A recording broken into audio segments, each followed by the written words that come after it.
hingga ini. Maafkan Kiki belum bisa membalas semua yang telah Bapak berikan. Kiki juga minta maaf atas segala kesalahan dan kejahatan, baik kata-kata yang kurang berkenan atau perbuatan yang tidak pantas Kiki lakukan atas Bapak selama hidup Kiki.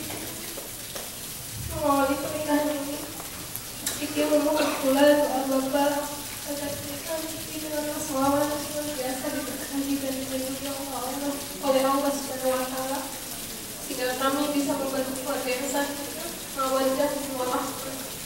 Semoga pernikahan ini membawa rahmat dan keberkahan serta memperoleh kebahagiaan dunia dan akhirat berujung ridha Allah.